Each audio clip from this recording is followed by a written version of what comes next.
Gimana caranya rutinitas itu jadi ibadah? Tuh, minum tapi jadi ibadah. Apa fungsinya ibadah? Supaya dapat bekal.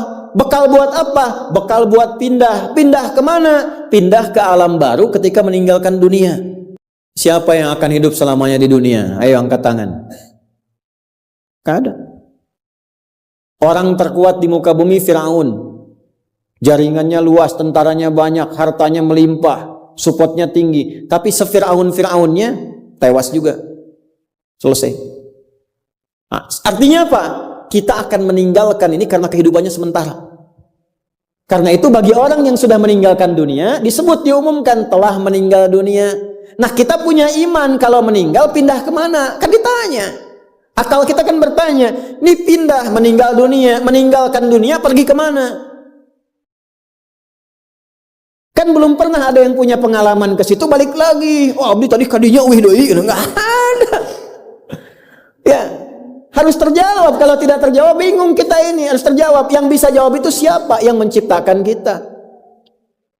Tanggung jawab, harus memberikan keterangan. Karena itu kalau ada kitab suci menerangkan dengan sempurna, setelah di dunia ke sini keadaannya begini, bekalnya begini, dari situ ke sini prosesnya begini. Ini menunjukkan kitab suci itu benar dan sumbernya dari Sang Pencipta. Dan berita baiknya, alhamdulillah, alhamdulillah, silahkan riset, silahkan komparasikan secara ilmiah, riset. Hanya Al-Quran yang menerangkan itu dengan sempurna. Dari dunia pindahnya ke sini, alamnya disebut dengan kubur, pemisahnya disebut barzakh. Di dalamnya ada begini, dijelaskan oleh Nabi rinci. Kalau begini begini, kalau begitu begitu. Selesai itu nanti bertahap seperti ini, terjadi kiamat begini, rinci.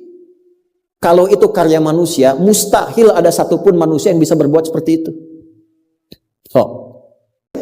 Kita mau pindah nih, sekarang kita pakai logika yang betul. Hukum pindah itu harus bawa bekal.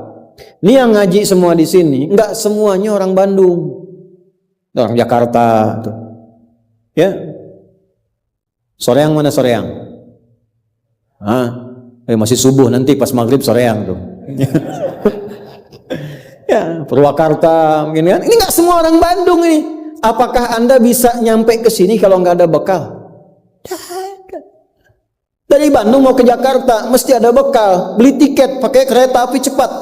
Ya, kereta cepat, bus, tiketnya bekal. Pakai pesawat, bekal. Hukum mengatakan setiap pindah tempat mesti ada bekal. Ini Anda, saya, kita mau pindah dari dunia, minimal transit, ya, waiting roomnya di alam kubur. Mau pindah, pertanyaannya bekalnya apa? Kan pindah tempat.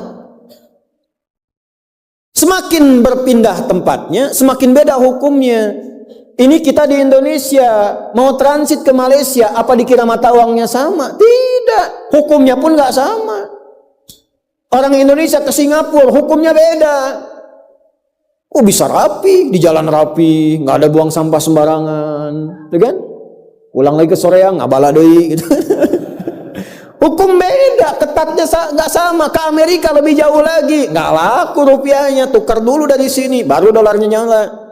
Pindah tempat, beda hukum.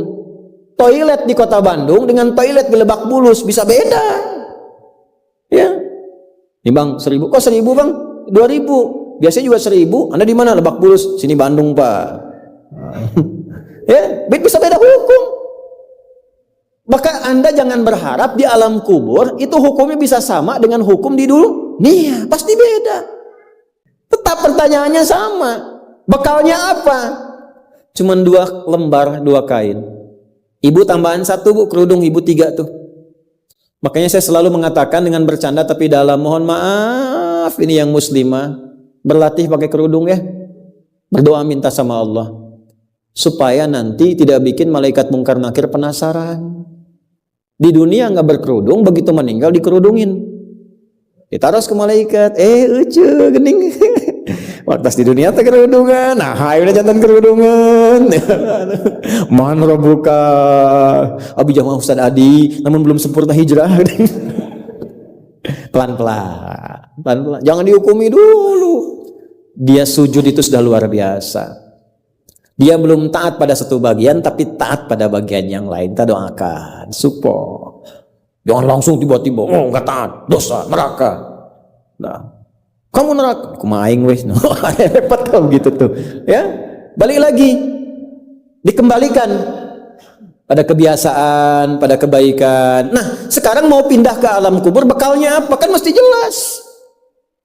Baju sudah beda, nggak bisa dibawa. Itu sudah fitrah, Pak. Bapak punya warisan banyak, ditinggal. Nggak ada yang mau ikut, semua ditinggal. Anak-anak tuh sudah catat warisan bapak apa saja. Ibu sesayang-sayangnya nggak akan ikut, Bu. Bapak jangan tinggalkan saya. Terus kata yang nguburnya, ayo ibu mangga atau ibadah ngiringan, nanti aja. Akan masuk. Nah sekarang pertanyaannya bekalnya apa? Ini mesti terjawab. Kalau nggak terjawab, nggak lengkap agama itu. Apa fungsinya Tuhan di situ? Mesti menjelaskan. Nah di Islam itu dijelaskan. Bekal yang kita bawa pulang meninggalkan dunia itu, itulah yang disebut ibadah. Itu. Setiap dikerjakan ada poin ditulis. Poin itulah nama bekalnya. Namanya ajrun namanya. Lahum ajrun ghairu mamnun. Yang kita sebut dengan pahala. Yang menjadikan itu dapat, pahala itu diraih, bekal ibadah itu dapat, itulah niat. Itulah niat. Jadi pekerjaannya tidak berubah. Rutinitas tetap jalan. Minum tetap minum. Kerja tetap kerja. Makan tetap makan. Cuma dengan niat itu di saat yang sama cara minum itu langsung dinilai sebagai ibadah. Perintah Allah, malaikat tulis. Ya, berapa tulisnya? Sesuai kadar keikhlasannya, minimal 10. Itulah perbuatan yang dianggap benar sehingga konsepnya dunianya sukses, minum juga, haus hilang. Akhiratnya dapat pahala. Jadi dunianya sukses, akhirat sukses. Disebut baik. Perbuatan baik yang dinilai sukses oleh Allah disebut hasanah namanya. Makanya kita berharap dunia jadi hasanah, akhirat dikonfirmasi hasanah itu jadi pahala. Maka kita berdoa, Al-Baqarah ayat 201, Rabbana atina fid dunya wa fil akhirati wa qina. Apa tafsir hasanah terkait ibadah? Tafsir hasanah terkait ibadah pindah surat ke surat 6. Ayat berapa? 160. Man jaa bil hasanati falahu asyru amthaliha. Minimal kalau diniatkan jadi ibadah tulis 10. 10 itu yang disebut bekal pulang. Sebelum meninggal. Tampilkan nanti. Punten Pak, ngetang nate sanes kieu nya, 1, 2, 3, 4 itu hitungan dunia. Cara menghitungnya 1 ke 2 500 tahun, 2 ke 3 500 tahun, 3 ke 4 500 tahun. Nanti semua itu diakumulasi, ditampilkanlah surga yang sesuai dengan pahala kita. Kapan ditampakkannya? Saat sakaratul maut, sebelum meninggal. Sifat ibadahnya disebut, sifat orang yang rajin ibadah disebut abdun, jamaknya ibadun. Ketika mau meninggal ditampakkan, karena ditampakkan tenang dia. Nyawanya tenang, jiwanya nyaman. Sifat jiwa yang dilatih ibadah saat latihan disebut tumakninah. Ruku anjeun, jangan dulu i'tidal sampai tumakninah. Sujud jangan bangkit dulu sampai tumakninah. Kebiasaan tumakninah punya sifat namanya mutmainnah. Makanya saat akan meninggal disebut ibadahnya, disebut mutmainnahnya. Di mana? Quran surah 89 ayat berapa? Ayat 27 sampai 30. Ya ayyatuhan nafsul mutmainnah irji'i ila rabbiki radiyatan mardiyah fadkhuli fi ibadi. Disebut ibadnya. Wadkhuli jannati, ditampakkan surganya. Ini surganya anjeun teh ieu tina amalan-amalan yang telah dilakukan selama hidup. Kalau yang nggak ada bekal, tampaknya yang jelek-jelek sesuai kebiasaannya.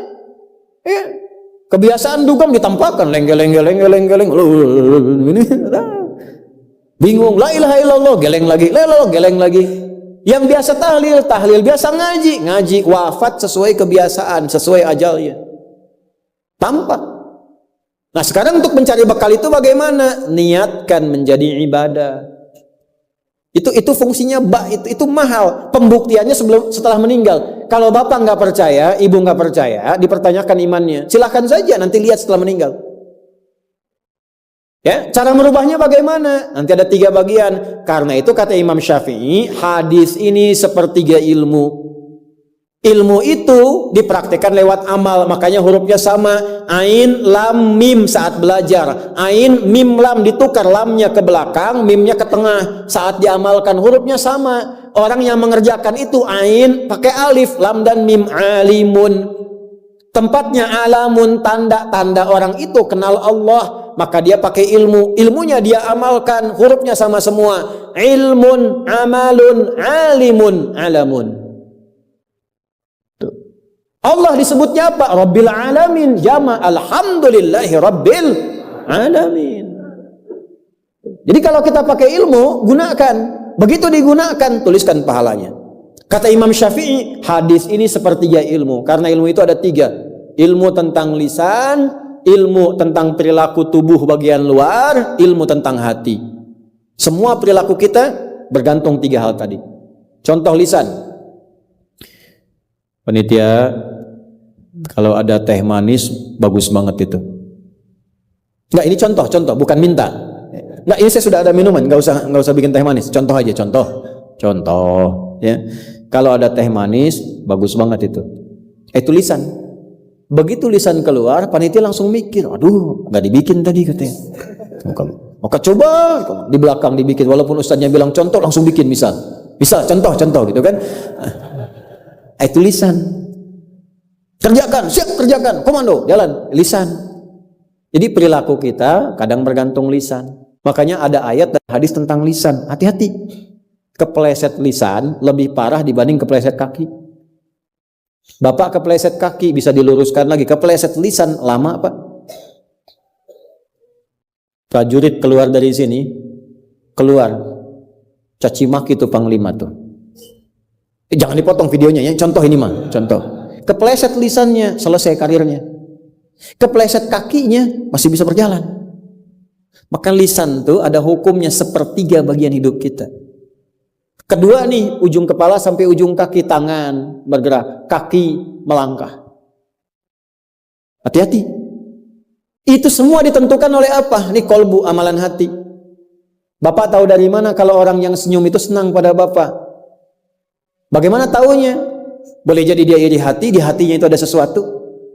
Nah, karena manusia bertindak dari 3 bagian ini, maka Imam Syafi'i mengatakan, inilah hadis sepertiga ilmu. Kalau paham hadis ini, sepertiga kehidupan kita tuh hatam. Kuncinya apa? Niatkan semua hal itu menjadi bagian ibadah, maka pekerjaannya berkah, akhiratnya dapat.